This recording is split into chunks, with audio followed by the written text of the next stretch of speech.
오늘 신약교회에서 두 번째 시간입니다. 책으로는 1장이고요. 오늘 제목은 교회사의 성격입니다. 그래서 앞으로 러컨 박사님이 이 책을 이끌어가는 그 분위기가 어떤지를 오늘 잘 보여주는 그런 시간이 될 것 같습니다. 자, 먼저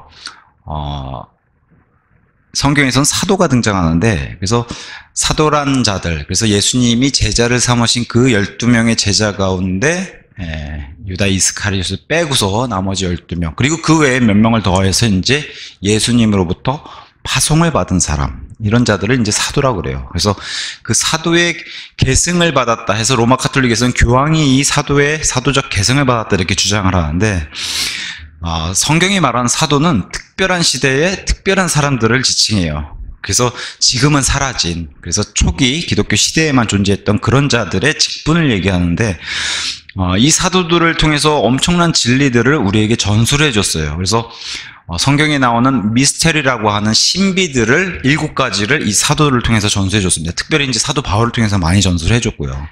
그래서 우리가 알다시피 예수님의 제자들, 많은 사람들, 이제 어부들을 중심으로 해가지고 예수님의 제자를 삼으신 사람들, 그래서 그 사람들 가운데 사도의 표적들을 가진 사람들이라고 이제 사도 바울이 고린도후서 12장 12절, 그래서 마가복음 16장에 등장하는 무슨 독약을 마시거나 밴드를 집어 올려도 죽지 않는 이런 사람들이 바로 사도들의 표적을 가진 사람들이다. 그래서 이런 사도들의 표적을 가진 사람들이 성경을, 그리고 또 예수님을 눈으로 본, 그리고 그분의 부활을 본 이런 사람들을 이제 사도라고 칭합니다.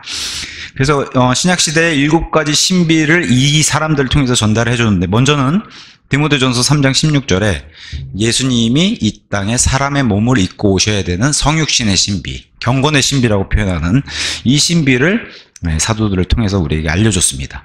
그 다음에 이제 로마서 11장 25절에 등장하는 것처럼, 먼저 이스라엘이 눈이 멀게 되는, 또 그들의 메시아를 거부함에 따라서 이방인인 우리가 충만하게 되어서 접붙이게 되는 이런 교회의 탄생을 얘기해 주면서, 이 교회가 충만한 뒤에 다시 이스라엘이 구원받게 되는 이런 일이 바로 이방인의 충만한 이 신비도 사도들을 통해서 전달했습니다. 또 하나는 골로새서 1장 27절의 말씀처럼 우리 안에 그리스도가 영원 무궁토록 내주에 계신다고 하는 이 신비도 이제 사도를 통해서 계시해 주셨습니다. 그 다음에 이제 고린도전서 15장, 그 유명한 부활장을 통해서 예수님과 같이 우리는 이제 그리스도 안에 있는 존재들이라고 얘기하고, 그분의 몸을 구성하는, 실제로 예수님 머리고 우리가 몸을 구성하는 그런 존재들이 된 사람들을 교회라고 얘기하는데, 이 교회는 예수님과 함께 예수님처럼 부활하게 된다는 부활의 신비도 사도를 통해서 전수를 해줬습니다.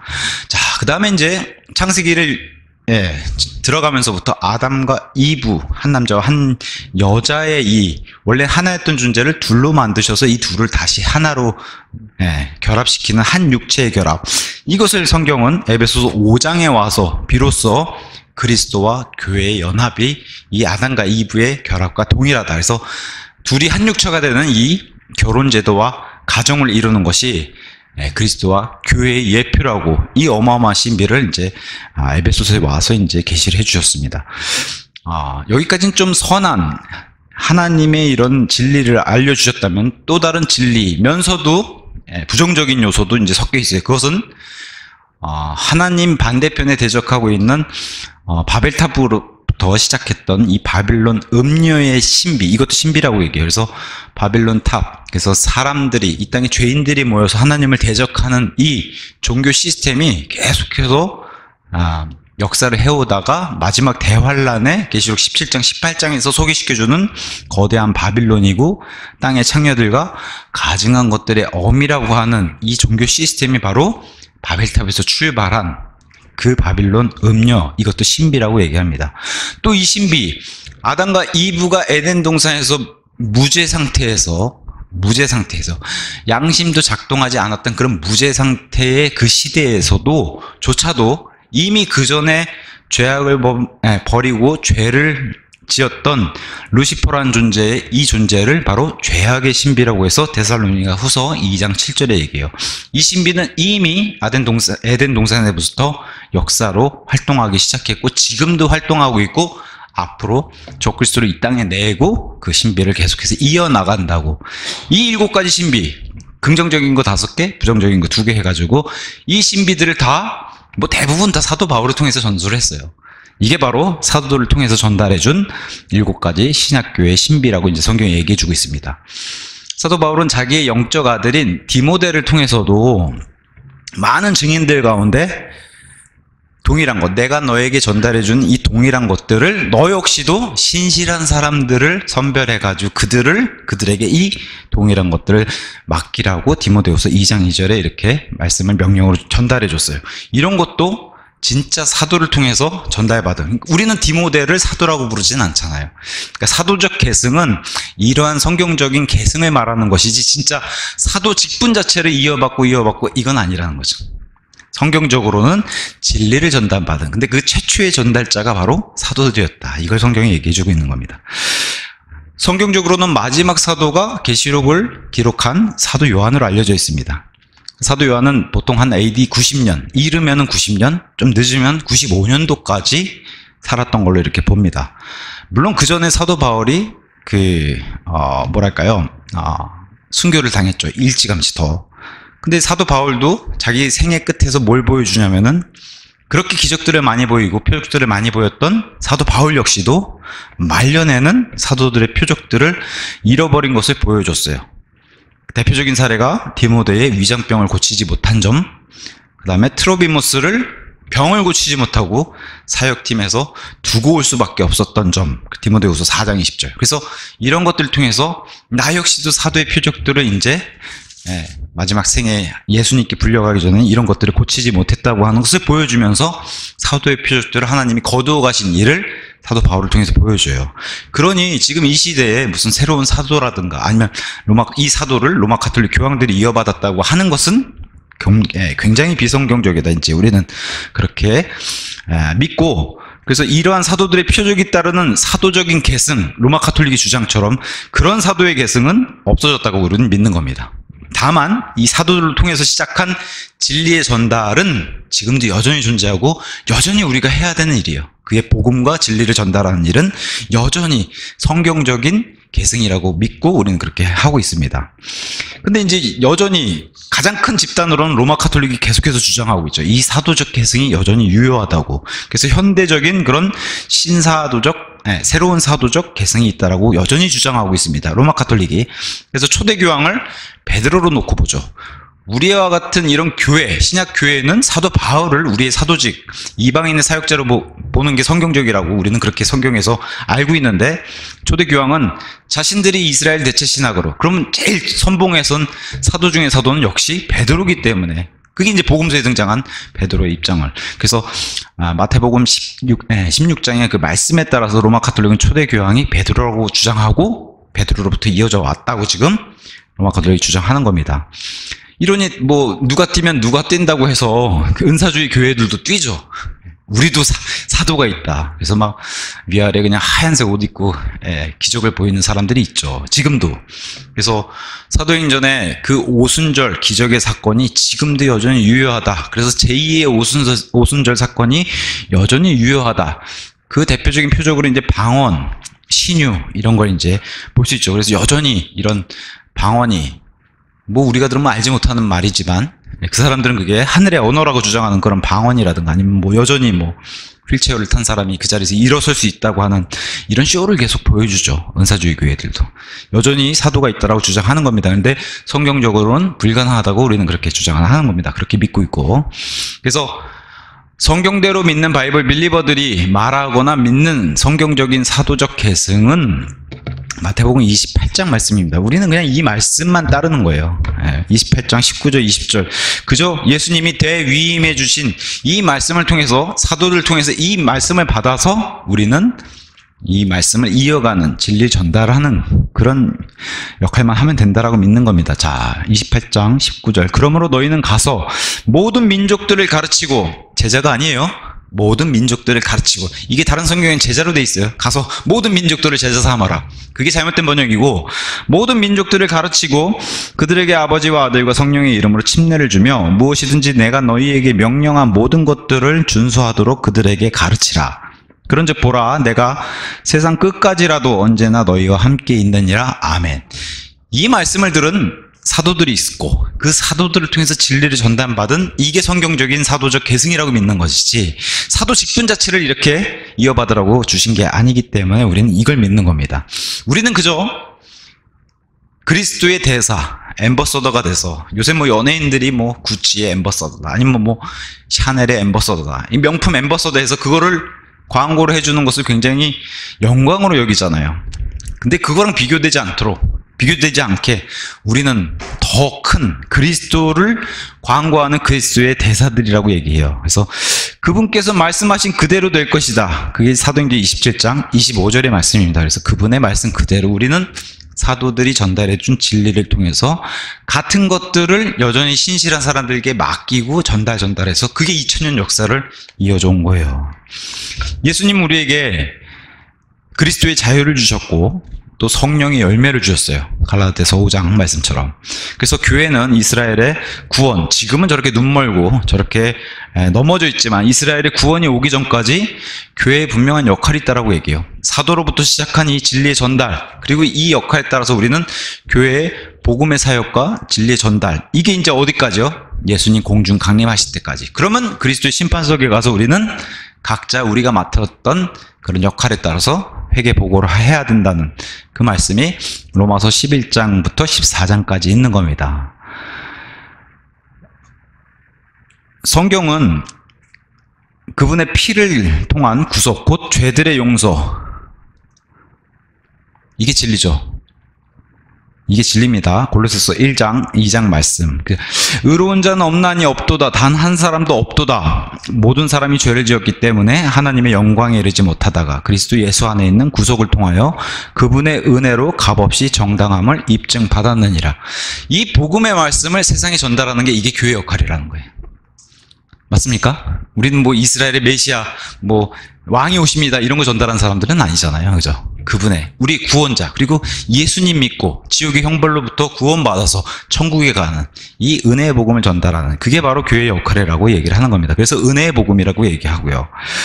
자, 그래서 이러한 이스라엘을 대상으로 하는 게 아니라 교회를 대상으로 하는 이런 하나님의 왕국을 선포하는 이 명령들에 순종한 이 사람들이 진짜 성경적인 사도적 계승이라고 믿는 겁니다. 그죠? 그래서 그것을 실행하는 자들, 이것이 바로 성경이 말하는 사도적 계승이라고 얘기하는 겁니다. 자, 대조적으로 이 바이블 빌리버들이 역사적으로 믿어왔던 이런 사도적 계승과 진리와 은혜의 복음과 달리 변질된 복음이 있다라고 얘기를 해요. 세상 역사에서도 교회 역사에서도.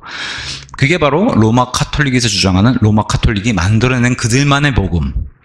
그래서 오늘 우리는 이제 주의 만찬 저희도 했지만 주의 만찬 예수님의 순수한 피를 상징하는 포도즙과 대조적으로 로마 카톨릭은 포도주, 그죠? 그리스도 피가 포도주라고 이미 얘기하는 이런 교리들을 가지고 있고, 특히나 나라들마다 돌아다니면서 예수 그리스도의 복음, 그분께서 흘려주신 피, 보혈의 공로, 찢기신 몸, 성경 기록대로 3일 만에 죽으시고 장사 지내시고 그 다음에 성경 기록대로 3일 만에 부활하신 이 은혜의 복음이 아니라 그저 나라들 찾아다니면서 정치인들 만나고 계급투쟁 부추기고 공산주의 부추기고, 그래서 그 대표적인 인물 가운데 요한 바오로 2세, 교황들의 특이한 행동들이 바로 이거죠. 자기 전용기에서 내려서 땅을 밟기 시작하면은 땅에다가 입맞춤하고, 우리나라 방문했을 때 이 사진인데, 뭐 어마어마한 인파가 이렇게 과거 여의도 광장, 지금 이제 여의도 공원이 들어섰는데 과거 여의도 광장에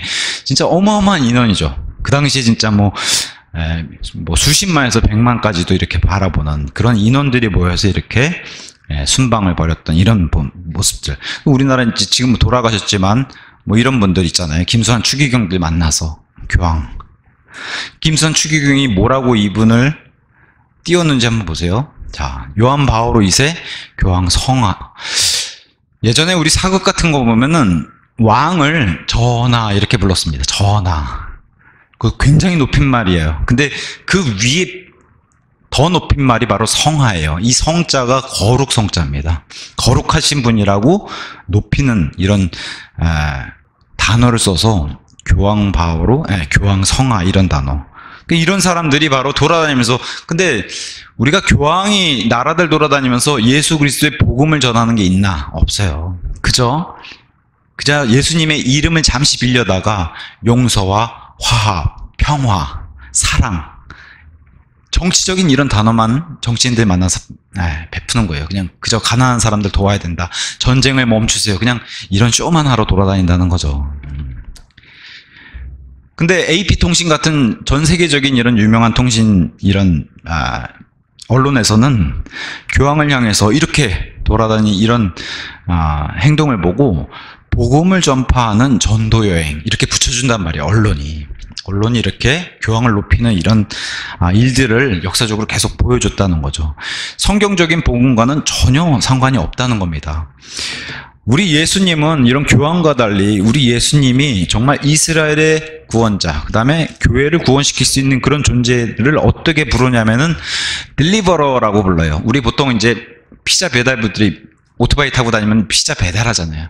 딜리버리라고 해요. 피자를 받아다가 배달해 주잖아요. 그런 것처럼 예수님의 구원을 이렇게 받아다가 이쪽에서 저쪽으로 옮기는, 그래서 구출자라는 표현을 딜리버러라고 불러요. 그래서 로마서 11장 같은데 유명한 장에 이제 등장하는 겁니다. 25절, 형제들아 이는 너희가 이 신비에 대해 무지하게 되기를 내가 바라지 아니하기 때문이니 너희가 너희 자신의 망상들 가운데서 지혜롭게 되지 않게 하려 함이라.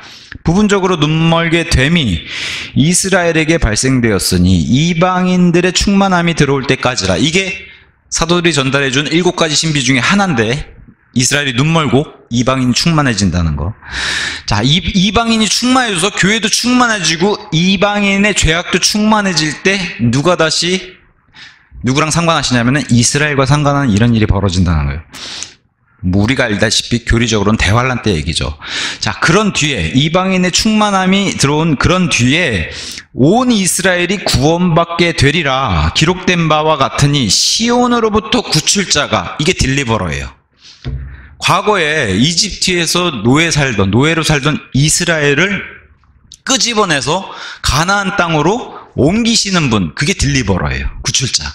그런 구출자처럼 여기 또 시온으로부터 구출자가 나오시리니 그리하여 야곱에게서 불경건한 것을 치워버리시리라. 이는 내가 그들의 죄들을 제거할 때 그들을 향한 나의 언약이 이것이기 때문이라 하였도다. 이런 분이 등장하신 게 이분이 예수님이라는 거예요. 이게 성경적인 복음이고 이스라엘의 구출자지, 교황처럼 저렇게 돌아다니면서 바닥에 아스팔트 키스하고 정치인들 만나서 악수하고 정치인들이 머리를 조아리고 이런 게 복음 전하는 거랑 아무 상관이 없다는 거죠. 사도 바울 역시도 고린도전서 15장 이 복음장에서 자신이 전달한 복음, 그 복음에 딜리버라는 단어를 썼어요. 자신이 전달, 마치 배달하듯이. 자, 15장 2절, 만일 내가 너희에게 선포한 것을 너희가 기억하고 있고 너희가 헛되이 믿은 것이 아니라면 그 복음으로 너희 또한 구원받은 것이라. 이게 이제 사도 바울이 전한 은혜의 복음인데, 3절에 이는 나 또한 받은 것을, 예수님께 받았죠. 내가 무엇보다 먼저 너희에게 전달하였기 때문이라. 전달을 딜리버라는 단어 썼어요. 복음을 받은 거를, 자기가 받은 복음을, 동일한 복음, 똑같은 것을 고린도 교회에게 전달해서 고린도 교회가 되게 만드는, 이게 복음을 전달하는, 예수님과 같은 역할을 본인이 한 거고, 또 그리스도의 대사 역할을 한 거죠. 사도 바울은 하나님과 화해시켰기 때문에. 이게 복음의 전달이고 이게 진리의 전달자고 하나님의 사역이지, 교황같이 저렇게 돌아다니면서 하는 것은 하나님의 일과는 전혀 무관하다는 거죠. 근데 로마 가톨릭은 계속해서 주장해요. 자신들이 오리지널이고 정통이라고. 그러면서 성경적이지 않은 신앙 고백들, 신조들, 무슨 신경, 사도신경 같은 걸 만들어내서, 또 로마 가톨릭이 만들어낸 것 중에 하나가 바로 공회 또는 협의회예요. 공회, 협회. 그래서 성경의 권위의 위치까지 올려놓은 게 바로 로마에서 만들어낸 무슨 공회, 니케아 공회, 에베소 공회, 이런 공회들이에요. 지금까지도. 그래서 그 공회에서 결정한 것은 성경을 뛰어넘는 권위를 가져요. 나중에 이게 발전하다 보니까 교황이 그 위에 올라가죠. 교황이 명령 아래 공회도 다. 처음에는 공회를 높이고 성경과 동일하게 신앙 고백을 높이고 했다가 나중엔 성경 위로 교황의 명령이 최고 위에 자리에 올라가는 것을 우리는 볼 수가 있습니다. 중세 로마 가톨릭의 교회사를 공부하다 보면. 그래서 성경은 철저하게 공회에 대해서 굉장히 부정적인 뜻을 계속 얘기해줘요. 베드로를 대적했던 게 공회였고 예수님을 죽인 게 바로 공회였어요. 심지어 예수님 부활하시고 승천하신 뒤에 베드로와 요한이 성령님을 받고 그 뒤로 이제 말씀을 선포하는 가운데 그걸 역시 막아서온 것도 공회였고, 또 스데반, 최초의 순교자 스데반을 죽인 것도 바로 공회였어요. 사도 바울이 온 세상을 돌아다니면서 선교 여행 다니고 교회를 곳곳에서 세우고 사람들을 구원받게 하는 이런 일들을 벌이는 와중에 사도 바울을 멈춰서게 하고 사도 바울을 재판에 세운 게 바로 유대인 공회였어요.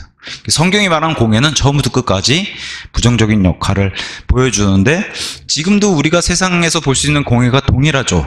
World Council of Churches, 우리가 보통 WCC라고 얘기하는 세계 교회 협의회 가서 보면 교황 중심으로 해서 그 옆에 본인들에게서 떨어져 나왔던 그리스 정교회 같은, 사이도 안 좋아요. 최근에 화해한 지도 얼마 안 됐어요, 사실 역사적으로.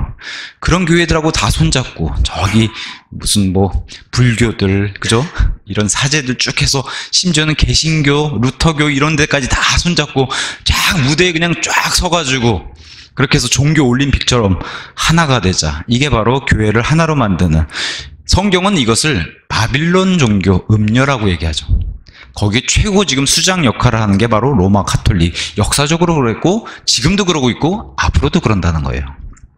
사실 이 교회사를 연구하고 공부한 이유가 좁은 길을 걸었던 바이블 빌리버들의 길과 넓은 길을 걸었던 로마 가톨릭의 길을 동시에 공부하는 그 목적도 가지고 있는 게 바로 이겁니다. 그래서 로마 가톨릭이 말하는 성경 위에다 올려놓고 싶어하는 신앙 고백, 대표적으로 이제 사도신경이 되겠죠. 지금이야 사도신경을 깎고 해서 개신교식으로 지금 만든 사도신경은 그럴싸해요. 그리고 이게 뭐 나쁘냐? 사실 그렇게 주장하면, 그렇게 막 아무것도 모르고 주장하면 사실 할 말은 없어요. 근데 사도신경의 역사, 1700년 된 이 사도신경의 역사를 들여다보면은 사용할 수 없어야 되는 게 정상인 거예요. 왜냐하면 이 사도신경 가지고도 너무 많은 사람들이 목숨을 바쳤어요.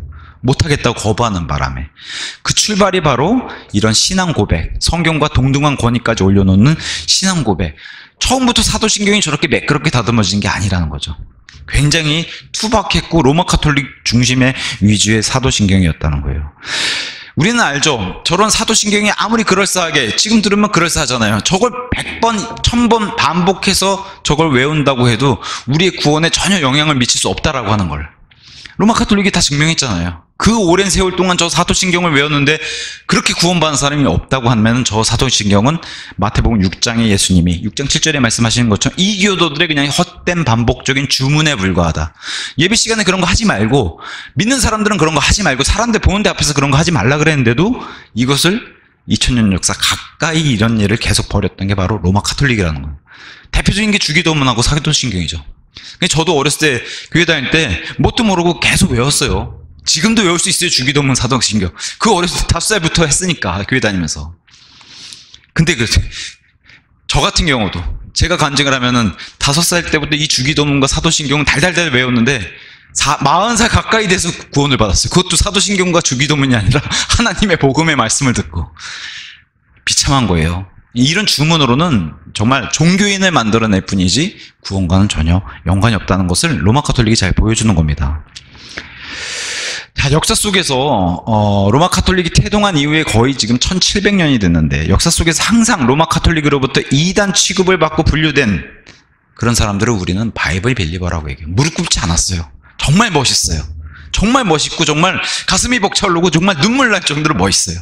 이 바이블 빌리버들이 역사 속에서 대항도 안 하고 정말 믿음으로 영적인 전쟁을 벌이는 이런 모습들이 정말 멋있었어요. 그래서 그 이름들 앞으로는 자주 등장하겠지만 대표적으로 이제 노바티안, 도나니스트, 폴리시안, 바울을 따랐다는 거예요. 폴리시안, 카톨릭에서 나왔다 그래서 카타리라는 이름을 붙였어요. 위그노, 알죠? 프랑스 위그노 대학살. 이건 개신교의 일부 분파인데 프랑스에서 그냥 왕정에 대항한다고 해서 죽인 이 프로테스탄트, 위그노, 이런 사람들이 있지 않아야 된다고 이제 언급을 했습니다. 러컨 박사님이. 심지어,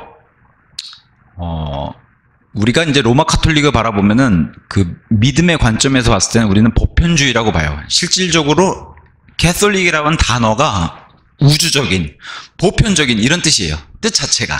그래서 우리는 그냥 보편주의라고 봐요. 그래서 보편주의서부터 이쪽 우리는 끝에 근본주의라고 보지만 그 가운데 여러 가지 단계들이 있어요. 보편주의, 그 다음에 자유주의. 사실 다 좋지 않은 거예요. 보편주의, 자유주의. 그 다음에 복음을 선포한다고 해서 복음주의. 그러면은 루터나 칼빈 같은 경우 우리가 맞는 부분이 있죠. 은혜의 복음의 편에서 믿음으로 구원받는, 우리의 공로는 없고 주님의 보혈의 공로로만 의지해서 믿음으로 구원받는 거. 이건 똑같죠, 복음. 근데 그거 외에는 또 다 달라요. 그거 외에는 성세, 성사, 유아, 세례 이런 것도 주장하고 마틴 루터조차도. 그런 건 또 안 봤죠, 우리가. 그럼 그거보다 우리는 더 말씀에 가까이 온다면 보수주의 쪽으로 더 가까이 와야 되고, 보수주의를 넘어서 그래서 성경대로 행하는 사람들을 과거에는 근본주의라고 불렀어요. 근데 지금 와서는 21세기 와서는 또 근본주의조차도 다 배교해가지고 앞에 수식어가 하나 붙었어요. 배교한 근본주의. 그래서 막 근본주의 진영 안에서도 여자 목사를 세우기도 하고 여자 집사 이런 게 막 튀어나오니까 야, 이제는 근본주의란 단어도 우린 못 쓰겠다. 그래서 쓰는 단어가 바이블 빌리버, 성경 신자까지 간 거예요. 근본주의를 뛰어넘어서 우리는 정말 성경대로 한 사람들이다. 원래 근본주의라 그러면은 근본주의는 성경대로 믿는 사람들 이 수식어였는데 근본주의도 타락을 하니까 이제는 우린 진짜 성경대로 믿는 사람들입니다 해서 성경 신자, 바이블 빌리버 이렇게까지 간 거예요. 그러면 저 로마 카톨릭 보편주의라고는 완전히 극과 극이죠. 극과 극 이런 모습을 보이는 겁니다. 물론 이제 이 바이블 빌리버 진영 안에서도 이런 이제 믿음의 차이는 좀 보여요. 예를 들면 원문을 이제 최초 원문을 중요시한다든가 아니면 원문에만 영감받았다고 주장한다든가 아니면 우리처럼 킹제임스 성경에 영감을 주셔가지고 하나님이 영감으로 기록해 주시고 보존해 주신 그런 성경이라고 믿는다든가 최종 권위로 이런 차이들을 좀 보이긴 합니다. 근데 이제 이 원서를 중요시하는 집단 중에 가장 대표적인 집단이 공교롭게도 로마 카톨릭이에요.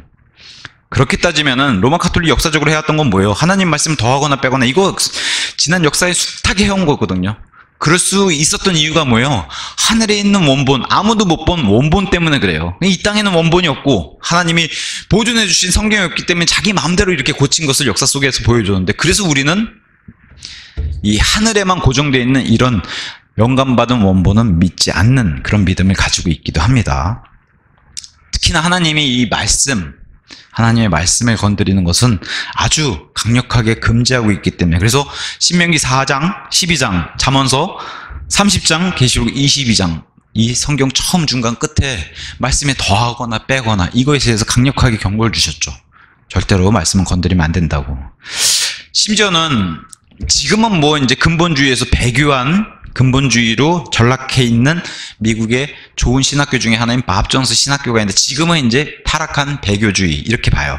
근데 이 밥 존스라는 학교가 처음 세워졌던 밥 존스 시니어 시대에는 좋았다는 거예요. 로컨 목사님도 굉장히 칭찬해주는 그런 당시의 상황은 이제 그리고 밥 존스 시니어를 그렇게 이제 부릅니다. 근데 이 밥 존스 시니어가 얘기했던 명언 가운데 이게 있어요. 성경이 말씀하시는 모든 것에 내가 동의를 하지 않을 때조차도 동의가 안 될 조차도 성경이 말씀하시는 것은 항상 옳다. 아멘. 성경은 항상 옳은 거예요. 하나님은 항상 옳으시고 하나님은 진실하시고 사람이 거짓말쟁이라는 겁니다. 이것을 밥 존스 시니어의 말을 인용해서 이렇게 썼습니다. 그러니까 하나님 말씀에 더하거나 빼거나 하지 않고 바이블 빌리버들은 있는 그대로의 문맥대로 받아들이는 이런 자세를 가지고 있는 자들을 바이블 빌리버라고 얘기해요. 그러니까 어떤 의미를 미리 정해놓고 성경을 해석하는 게 아니라 그냥 성경 그대로를 놓고 문맥을 받아들여서 해석하는 이런 것을 바이블 빌리버라고 얘기해요. 로마 카톨릭이나 아니면 개신교에서도 아니면 다른 세속적인 교회에서도 많이 쓰는 방법이 뭐예요? 자신들의 교리라든가 자신들의 의미를 미리 정해놓고 그것에 끼워 맞추려고 킹제임스 성경 안 맞네 그러고 다른 여러 번역본 주석서를 쫙 깔아놓고 자기의 의견에 맞는 것을 갖다 쓰는 이런 방식을 다 채택한다는 거죠. 그게 과거에 로마 카톨릭 때 보여줬던 모습이고 지금도 여실히 그런 것을 보여주는 많은 번역본이라든가 주석서를 참고하는 그런 모습들. 그러면서 자신들은 우리가 더 진리에 가까이 서 있다 이렇게 주장하기 때문에 우리는 그렇지 않다라고 믿고 그래서 이제 대척점이 이렇게 있다라고 봅니다. 자, 교회사는 항상 이런 순환과 악순환을 보여준다고 얘기해요. 그래서 교회사의 순환과 악순환. 먼저 교회사의 순환, 좋은 곳에서부터 부정적인 곳으로. 하나님이 역사하시면 반드시 마귀가 따라붙어가지고 마귀 역사가 동시에 시작하는 이런 것들이 일어난다는 거예요. 그래서 항상 좋은 곳에서 부정적인 곳으로. 이게 과학에서도 법칙으로 나와 있잖아요. 엔트로피 법칙, 증가하는. 항상 좋은 곳에서. 우리 예배당 가만히 놔두면 이게 깨끗하게 유지되나요? 아니요.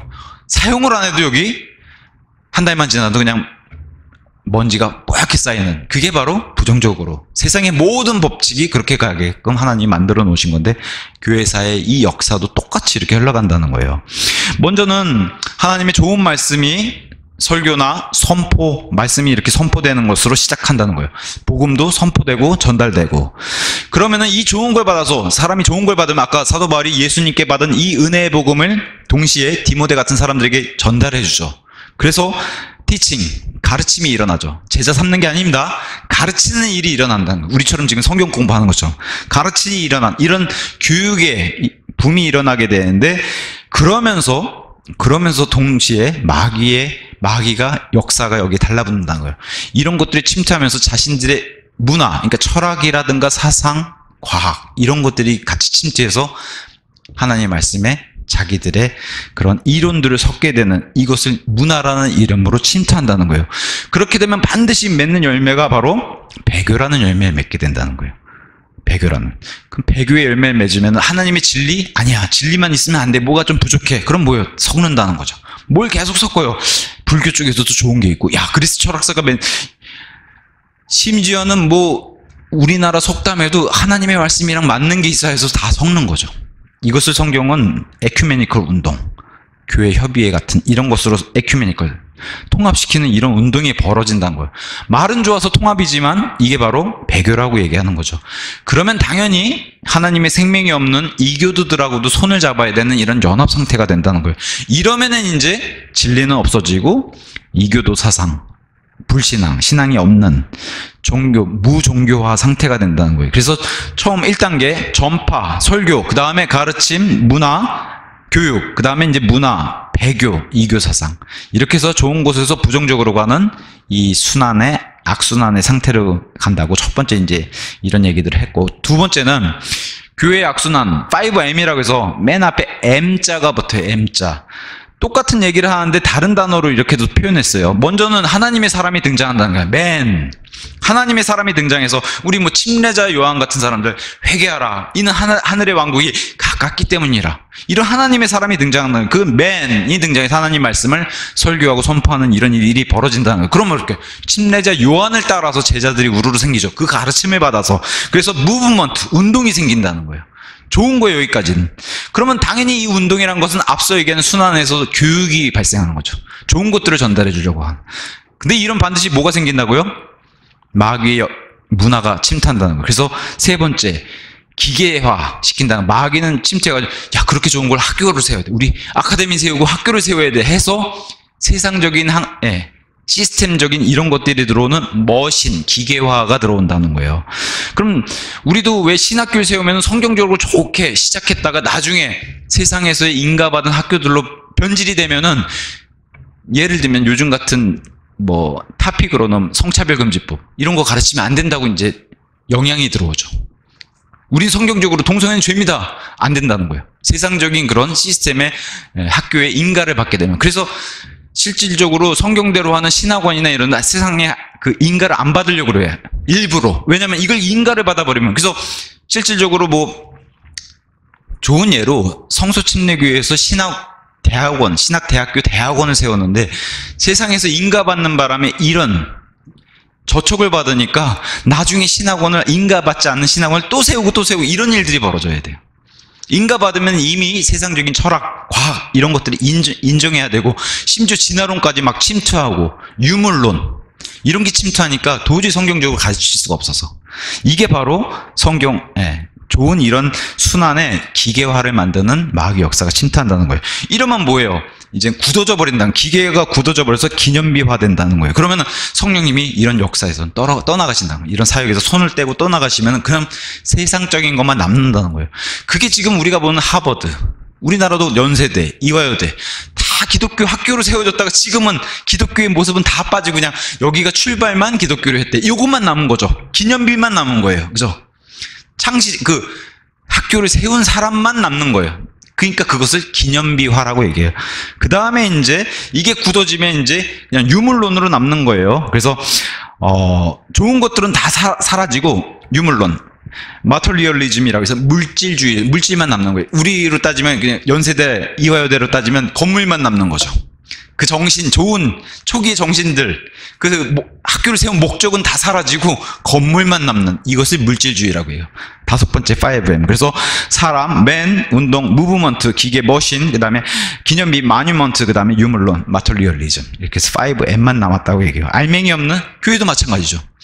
초기 교회, 이렇게 개척교회 해가지고 전부 으쌰으쌰 배고프고 이렇게 해서 하나님의 영을 가난하게 하는 이런 출발했다면은 나중에 보면 건물만 남고 부동산 남고 재산만 남고, 그게 바로 이런 교회의 악순환, 역사 속에서도 볼 수 있는 악순환이 바로 여실히 교회에서도 드러나게 되는데, 미국의 모든 기독교 학교, 교회들은 이 5단계 중에 어느 한 단계든 거치고 있다는 거예요. 그게 초기 개척교회 모습, 좋은 모습, 말씀을 선포하는 그런 초기 개척교회 모습이라든가, 아니면 이미 타락할 대로 타락해서 배교해가지고 그냥 삐까뻔쩍한 그냥 메가처치의 건물들만 남아있는 교회라든가 학교라든가 그런 모습들을 다 가지고 있다는 거예요.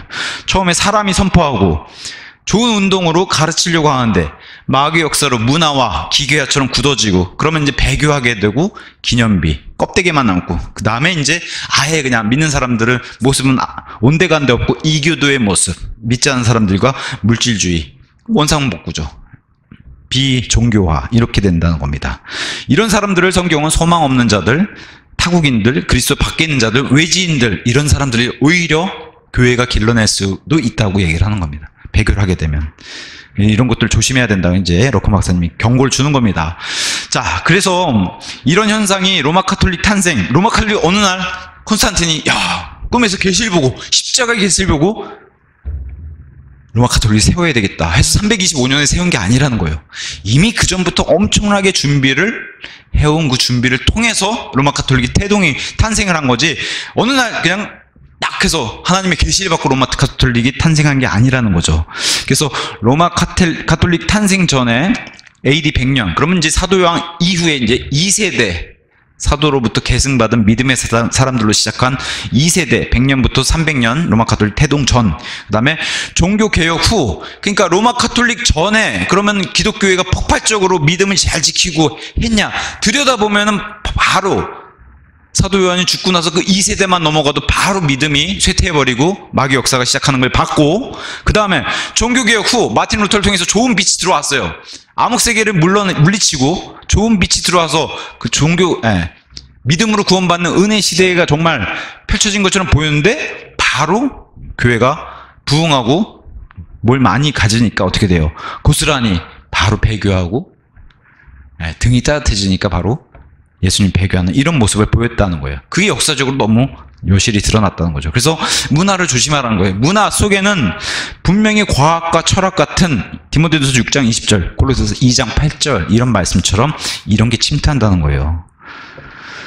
그리고 로마 카톨릭처럼 성경적인 교리 위로 반성경적인 교리를 올려서 교황이 더 높은 권위 있다, 교황이 무오하다, 아니면 사도신경 같은 신경, 이런 신앙의 고백들이 성경과 동등한 위치를 가지고 있다, 이런 걸 주입시키고 침투시킨다는 거예요. 이게 바로 문화와 배교하게 만드는 그런 악순환의 위치에 있다는 겁니다.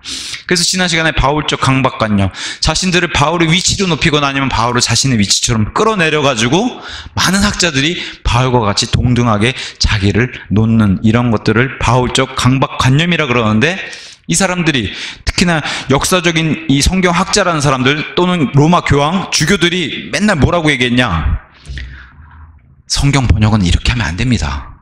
여긴 이렇게 번역해서야 이게 더 나은 번역인데, 헬라어라면 시제가 정확해서 영어로는 이렇게 불분명한 시제를 헬라어로는 더 뚜렷하게 알 수 있습니다. 이런 것들, 이런 단어는 원래 원문에 없어요. 지금 우리도 다 겪는 겁니다. 이런 것들 교회를 하면서도 원어 가지고 운운하는 자들이 이래야만 자신을 바울의 위치까지 올려놓는다는 거예요. 스스로 권위를 막 높이는 것처럼. 그래서 이런 사람들 때문에 오히려 혼란이 생기는데 성경에 말하는 혼란은 뭐예요? 바벨탑에서 쓰였던 그 단어 바벨. 이런 현상이 바로 성경에 말하는 혼란이고, 그들이 알아듣지 못했던 그 혼란스러운 언어인 방언이고, 전혀 바울적이지 못하고 비성경적이고 비기독교적이다. 교회의 사가든 아니면 성경적인 스스로 높다고 하는 학자들이든.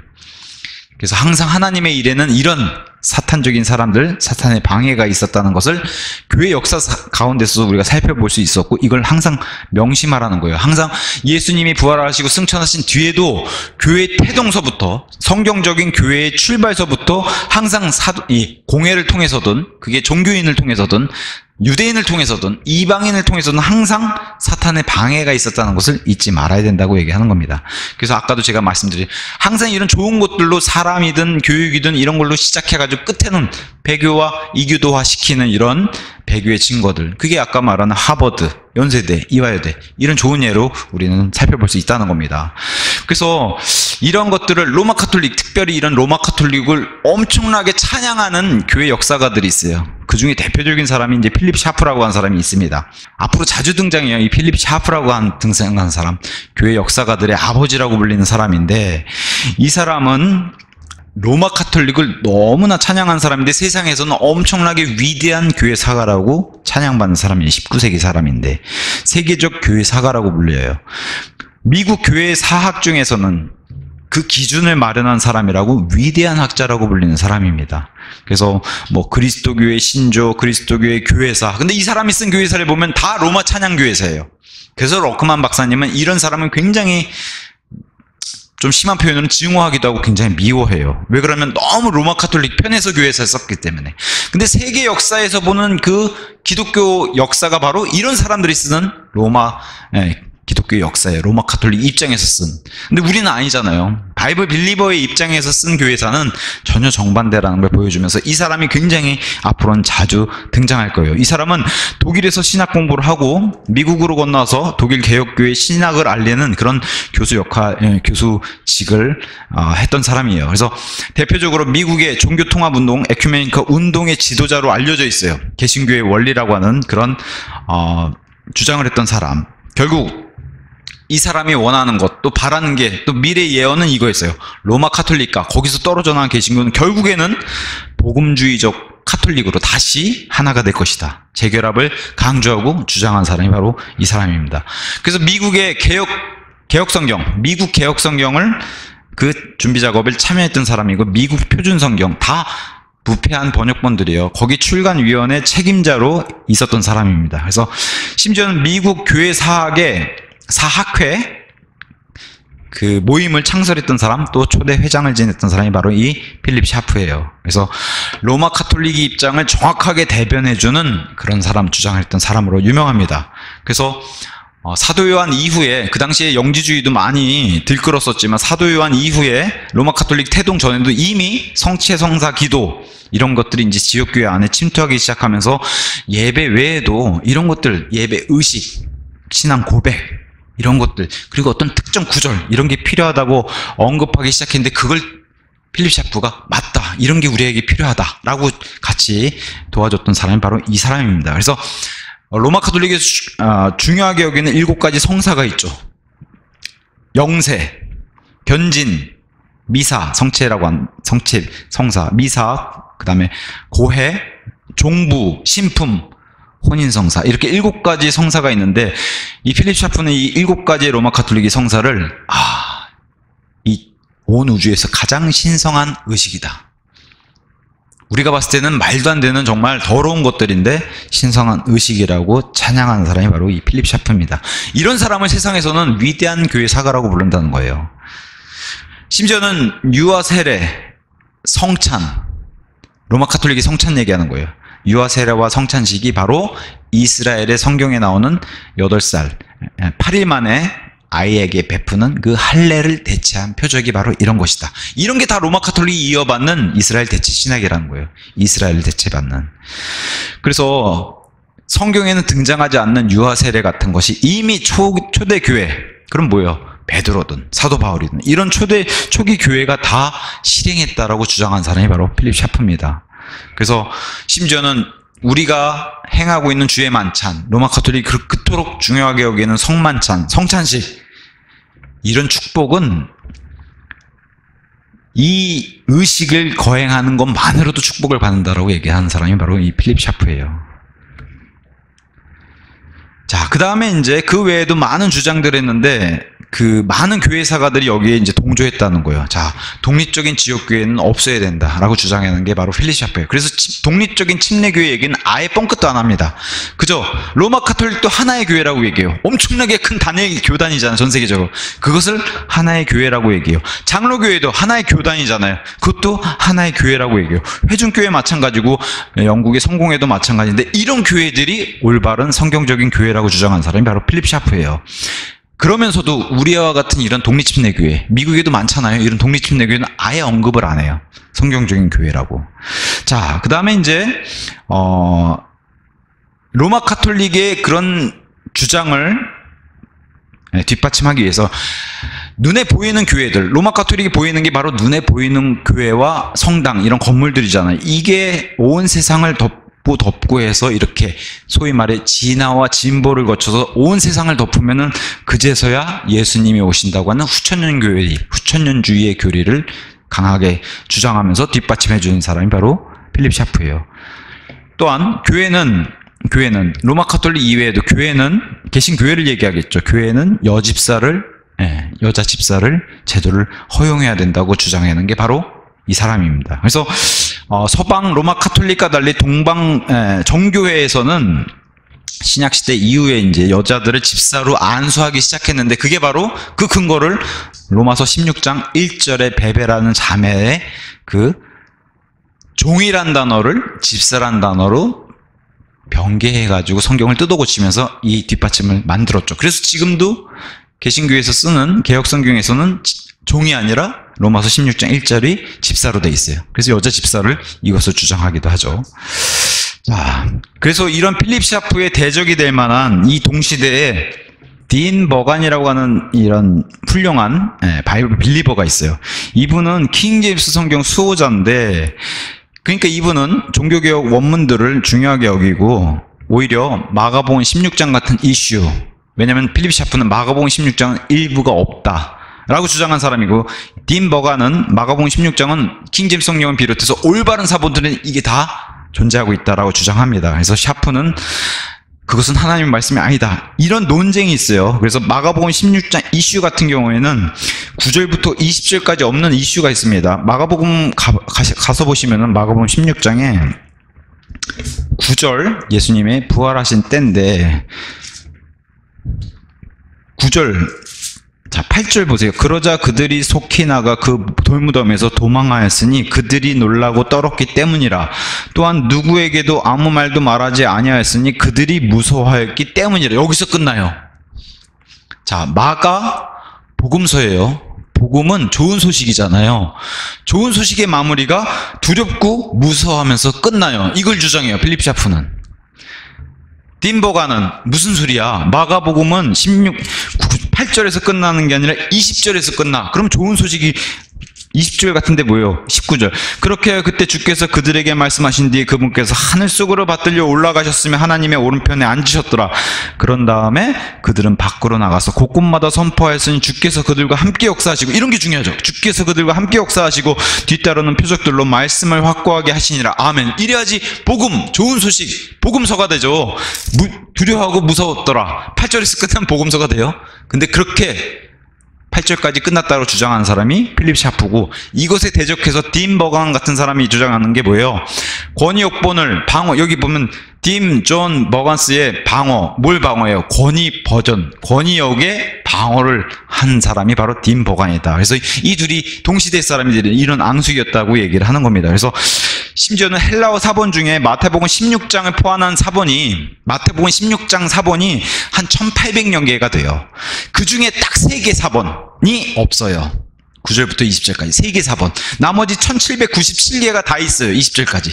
그러면 우리는 뭘 믿어야 돼? 보편적인 사본. 그래서 다수 사본, 보편적인 사본이라고 주장하는 거예요. 3개만 빼고. 그 3개를 주장하는 게 누구예요? 로마 카톨릭.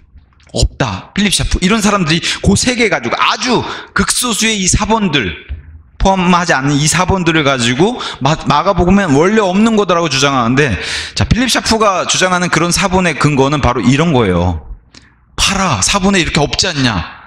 근데 가만히 가서 들여다보세요. 이게 없는 게 아니라, 이게 마태복음 16장 이슈거든요. 구글에도 찾아보면.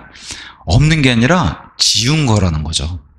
이 세 개의 사본, 1800여 개의 사본 가운데 1797개는 완벽하게 있고 나머지 세 개가 이런 상태인데 지운 거라는 거. 더 자세히 들여다보면 이렇게 지웠다는 거예요. 이런 지운 걸 가지고 원래는 사본에 없는 것이다 주장하는 게 필립 샤프예요. 이게 바로 무지한 백성들을 개돼지로 만드는 선동이죠, 선동. 이런 학자들이 없다라고 주장하고 로마 교황이 없는 거다 원래 이렇게 주장해서 선동하면 백성들은 뭣도 모르고 따라가는 거예요. 더군다나 성경을 읽지도 못하게 하면 원래 없는 거다 그러면 마가복음은 원래 없는 거구나 이렇게 선동되는데, 하나님은 이러한 부패한 요건들을 마련해 주신 게 아니라 완벽한 말씀을 킹제임스 성경까지 마련해 주셨잖아요. 그래서 그런 수호 역할을 했던 사람이 바로 딘 버간 같은 사람이라는 거예요. 자, 정리를 할게요.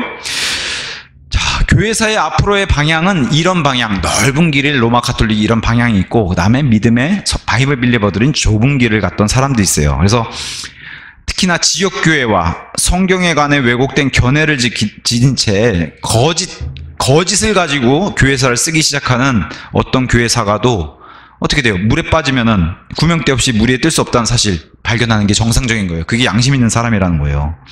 근데 이 사람들은 어김없이 역사 속에서도, 교회 역사 속에서도 뭘 보여주냐? 문화와 교육, 마귀의 역사, 이런 침투를 했던 이런 사람들을 보여준다. 역사, 이 공부하면서도 이런 사람들이 계속 그런 시도를 하는 것을 우리는 눈으로 볼 거예요. 근데 이런 세상제도, 로마 카톨릭 아니면 이런 마귀 역사 가운데서 분리되어 나온 침례받은 믿은 자들의 지역 모임, 이걸 줄여서 침례교회라고 얘기하죠. 침례받은 믿는 자들의 지역 모임, 이게 바로 침례교회잖아요. 이 침례교회야말로 어떤 교회사를 쓰든지 간에 가장 중요한 요소다. 이게 로큰 목사님의 의견이에요. 침례교회야말로 역사적으로 계속 있어왔던 이 좁은 길의 침례교회야말로 교회사를 쓰는 사람이라면은 가장 중요한 요소로 놓고 써야 된다. 침례교회를. 그게 진짜 역사이기 때문에. 이 자들이 바로 좁은 길을 걸었던 자들이다. 중세시대에 로마 카톨릭 아래에 장로교가 있었어요? 감리교회가 있었어요? 성결교회가 있었어요? 없었어요. 제가 이 장로교회나 감리교회나 우리는 초대 교회입니다라고 얘기하는 게 얼마나 웃긴 얘기인지 아세요? 왜냐, 본인들은 개신교회, 로마 카톨릭에서 떨어져 나온 교회이기 때문에 역사 시작이 1517년이에요. 아무리 길게 잡아도. 그러니까 초기 교회라는 것은 말이 안 맞아요. 개신교회에서는. 제가 WCC 하는 교회들, 우리 교단이 가입해서 어쩔 수가 없어요. 탈퇴를 못해요. 탈퇴를 못하는 게 아니라 탈퇴하는 용기가 없는 거죠. 독립교회를 운영하기 그런 용기가 없는 거죠. 왜냐하면 교단으로 받는 영양분이 많기 때문에. 그건 놓치기 싫고, WCC 가입하는 건 싫고. 그러니까 이게 막 충돌하는 거, 자기 안에서도. 우리 목사님은 장로교단에 가입돼 있지만 우리 목사님은 WCC에 동의 안 해요. 동의 안 하면 교단에서 나와야 되는 게 정상인데 교단에 몸을 담고 있으면서 동의 안 해요. 이상한 현상들이 계속 요새 발생하고 있는 걸 봅니다. 어쨌든 개신교회는 고치, 개, 신, 그래서 신교와 구교의 싸움이라고 얘기하잖아요. 로마 카톨릭이 구교가 되고 개신교회, 신교의 싸움이, 신구교의 싸움이 되는 거예요. 역사의 출발은 1517년 종교개혁으로부터 시작하는 게 개신교의 역사예요. 초대교회는 여기 지금 노바티안, 몬타니스트 이런 사람들이 쭉 끌고 왔던 좁은 길은 다 침례교도들이에요. 유아 세례를 거부한 물침례만이 성경적이라고 믿었던 침례교도들, 이 사람들이 좁은 길을 걸어왔다는 거예요. 개신교회는 여기 없어요, 역사에. 이것을 들여다보는 게 진짜 교회사라는 거예요. 교회 역사. 반대로 로마 카톨릭 역사도 같이 살펴보는 겁니다. 그래서 이들 무리는 결코 유아에게 세례를 주지 않았어요. 그거를 인정하지도 않고 그걸 성경적이라고 믿지도 않았어요. 그리고 또 다른 것으로는 성령에 의해서 죄인이 다시 태어나는 성령 침례, 이건 물침례랑 확연하게 구분되고 혼동할 수도 없다. 이걸 믿었던 사람이 바로 믿음의 사람들, 바이블 빌리버, 침례교도들, 역사적으로 이 수많은 다른 이름으로 불렸던 이 사람들이라고 얘기하는 겁니다. 이게 바로 앞으로 우리가 교회사를 살펴본 그 중심에 선 주인공들이에요. 이 사람들이. 이 사람들과 이 사람들이 대척점에 있는 로마 가톨릭 역사를 살펴보는 게 바로 러커 목사님의 신약 교회사입니다. 이게 앞으로 나아갈 방향이에요. 오늘은 여기까지 하고 마치도록 하겠습니다.